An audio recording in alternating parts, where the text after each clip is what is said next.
नमस्कार दोस्तों, एक नई लर्निंग के साथ हाजिर हूं और आज के इस बिजनेस फाइनेंस लर्निंग में इस कंपनी विशेष को लेकर के हम लोग चर्चा करने की कोशिश करेंगे।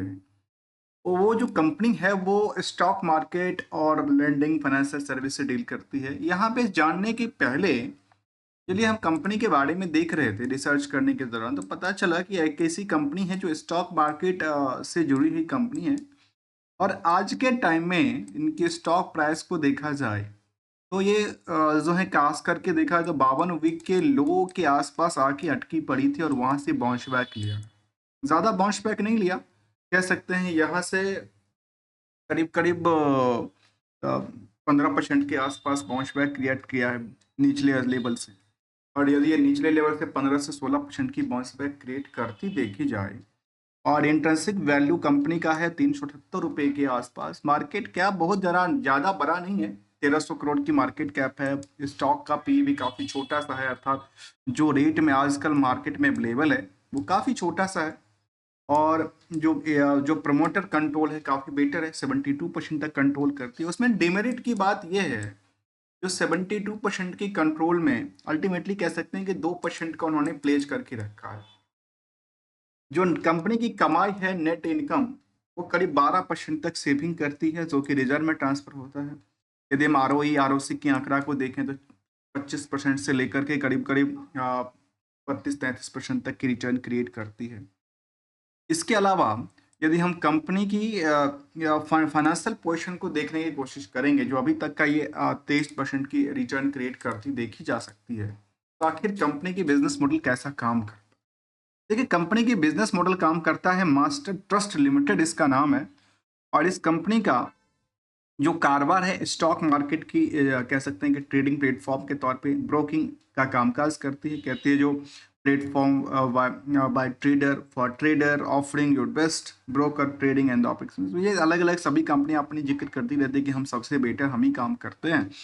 और कंपनी की यदि हम बात किया जाए तो इनकी प्लेटफॉर्म है इन्वेस्टमेंट करने के लिए, कहते हैं कि इक्विटीज हों, ऑप्शंस हों, चाहे वो ऑनलाइन कमोडिटीज हों, वेल्थ मैनेजमेंट का काम हो, फ्यूचर हो, फिक्स इनकम सब हो। और आजकल एल्गो ट्रेडिंग को लेकर काफी मार्केट में चर्चा बना हुआ है और एल्गो ट्रेडिंग पे भी कंपनी का एक छोटा सा कॉलम यहाँ जिक्र करता है।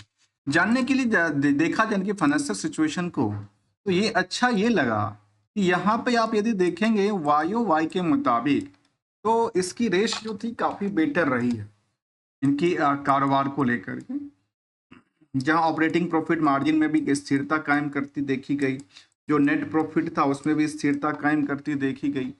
साथ में जो इंटरेस्ट की बर्डन है कंपनी के पास काफी ज्यादा है, जो अनएडजस्टेबल है from the other source of income से, जो इनके लिए चिंता का विषय बना हुआ है। लेकिन यदि जब आप कंपाउंडेड डेटा की तरफ चलते हैं तो ये देखने को मिलती है कि सेल्स लगातार बेटर है, प्रॉफिटिलिटीज का नंबर काफी बेटर रहा है, स्टॉक प्राइस सीजीआर में थोड़ा सा गिरावट रहा है इस साल में, क्योंकि मार्केट ओवर सोल्ड से अब जा करके एक बॉटम पे लाइन पे आई है, जहां पे चार्ट में देखा जा सकता है कि मार्केट जो पिक पे थी करीब करीब 200 250 रुपए के आसपास की रेंज से, वो आजकल टूट के केवल केवल कह सकते हैं कि 50% की सिंपल डिस्काउंट रेट चलती है मार्केट में। जबकि पिछले 3 साल की ग्राफ के मुताबिक इसकी रेश में यदि हम अभी फिलहाल के लिए सपोर्टिंग देखें तो इनके लिए सपोर्टिंग करीब करीब 80 रुपए के आसपास आके बनती है। अर्थात कह सकती है अभी वहां से जो प्राइस अभी फिलहाल के लिए है वहां से 30% तक की गैप नीचे हो सकती है, यदि मार्केट अभी फिलहाल ओवरऑल स्टेबल नहीं हुआ तो। यदि पीएड से कंपेयर करेंगे, जहां पे जियो फाइनेंशियल हो, बजाज होल्डिंग्स हो, चोलामन हो या श्रीराम्स हो, इन कुछ कंपनियों के आगे इनका जो रेश है ना वो काफी कम है। यहाँ निवेशकों का रेश काफी कम कहता है, चाहे वो बुक वैल्यू के बेसिस पे देखें चाहे स्टॉक पी के बेसिस पे देखें। लेकिन कारोबार को लेकर के जो रिस्क फैक्टर थी वो बहुत ज्यादा जिक्र नहीं करती है। कंपनी का जो जो सितंबर तक की बैलेंस शीट थी उसमें कंपनी के पास जो रिजर्व का पैसा था वो सारे के सारे पैसे कहाँ लगे हुए हैं, वो एक चिंता का विषय है। और चिंता के विषय में ज्यादा चिंता इसलिए नहीं है कि कंपनी के पास ज्यादातर जो फंड थे वो कैश और कैश इक्विवेलेंट के अंदर ही पड़े हुए थे, अर्थात बैंक में होंगे या कैश में। ज्यादातर हो सकता है कि मार्केट में ब्रोकिंग के लिए ट्रेडिंग का कामकाज करती होगी। जबकि कंपनी में रिस्क और रिटर्न की एक्सपेक्टेशन को देखा जाए तो कंपनी में कुछ रिस्क फैक्टर कहते हैं जहाँ पे कॉन्टीजेंट लायबिलिटीज हों, चाहे वो डेटर्स रेशियोज की बात किया जाए, कॉस्ट ऑफ बोरोइंग जो काफी हाई रेशियो में हाई परसेंटेज ऑफ रिस्क पे जिक्र करती है। यदि हम प्रमोटरों का कंट्रोल को देखें तो 72% है, और उसमें हमने देखा कि 2% की होल्डिंग जो है वो प्लेज करके रखा है। आम निवेशकों के पास 27% की होल्डिंग है। अल्टीमेटली 10,000 से ज्यादा निवेशकों का इंटरेस्ट जुड़ा हुआ है कंपनी से। और रिसेंटली की बात करें तो एक अपडेट निकल के आई थी, ये 19 तारीख की बात कर रहा हूँ, उसमें कंपनी ने क्या जिक्र किया था कि इनका जो पॉइंट था, उन्होंने टेक ओवर रूल्स के बेसिस पे कहा था कि इनका जो कुछ percentage of share holding pattern था उसमें चेंज हुआ था, जिसको लेकर जिक्र करते हैं कि इन्होंने जो है टोटल क्रिएशन किया था, जहाँ पे प्लेज को लेकर जिक्र करती कि डिक्लेरेशन की बात यदि शामिल किया जाए तो उन्होंने प्लेज जो किया था उसको लेकर उन्होंने जिक्र किया था। यदि हम कंपैरिजन करते हैं इंडस्ट्री के बाकी कंपनियों की आगे नेट इनकम मार्जिन को लेकर के, तो यहाँ ये 23% की सेविंग कर रही है, जबकि ऑन एवरेज 20% का है। कुछ कंपनी तो ऐसी भी है जो कि जिसमें कि चोलामन फाइनेंशियल 17% की है, तो बजाज फिनसर्व जैसे दिग्गज कंपनी 13% की सेविंग करती है। इसके अकॉर्डिंग इसका रेश काफी बेटर हो सकता है, लेकिन हमारी साइड से कोई भी ट्रेडिंग करने की कोई सलाह नहीं होती है।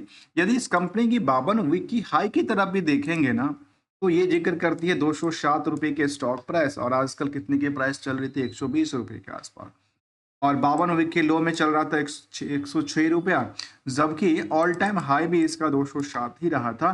तो ये इंटरेस्टेड वैल्यू के मुकाबले मार्केट काफी सस्ते रेटों में जिक्र करती है, और इसको समझने की जरूरत यह है कि यदि मार्केट उछलता कूदता है तो शायद यहाँ से कुछ बेटर रिजल्ट क्रिएट कर पाएगी। अब डिमेरिट की बात यह है, जो कंपनी के जो कंप्लायंस का इशू है ना, उसमें दिक्कत है कंप्लायंस को लेकर के, और मार्केट की रेस में शामिल करता है निवेशकों घंटे। हमने देखा broking stock analyte services schedule करती है, स्टॉक को स्प्लिट किया गया था रिसेंटली 2024 के दौरान में। और यदि कंपैरिजन करते हैं इसको सेंसेक्स के पॉइंट ऑफ व्यू से, BSE फाइनेंशियल सर्विस इंडेक्सेशन के पॉइंट ऑफ व्यू से, तो पिछले 2-3 सालों की डेटा को देखेंगे, पिछले 2 साल से लेकर के 10 सालों में, तो 350% से लेकर के करीब करीब 3800% तक रैली क्रिएट करती डिमांड में आई थी। और डिमांड के बाद जो मार्केट की बात किया जाए तो ऑन एवरेज जहां लगातार पिछले 1 साल से मार्केट पिटाई चल रही है, खास करके 6 महीने से ज्यादा पिटाई हुई है मार्केट की, तो वहां पे जो है उसका पोजीशंस ये कहता है कि यहाँ पे यदि मार्केट सुधरता है तो शायद बेटर रिजल्ट क्रिएट करने की कोशिश कर सकता है। पर हमारे साइड से कोई भी ट्रेडिंग और एडवाइजरी की बात नहीं है, लेकिन एक गोल्डन रूल हम हमेशा डिस्कस करते हैं, और वो ये कहता है कि जब जब प्रॉफिट बनता हो तो निकालना चाहिए। लगातार होती हुई लॉस को लेकर के केवल स्टॉप करने की जरूरत पड़ती है। तब तक के लिए मिलेंगे कुछ नई पॉइंट ज्वाइनिंग।